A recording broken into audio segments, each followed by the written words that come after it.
Wannan ranar ita ce tafi kowace rana muni a rayuwata. Sannan ita ce ta kasance mun mafi ɗacin ɗanɗanon da har sai da ta sa na jigata.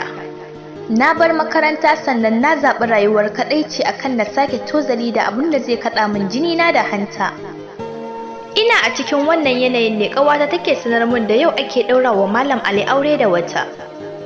Daga wannan kalmar da ta faɗa ta aurensa kunnuwana suka toshe da jin kowanne sauti kwata-kwata.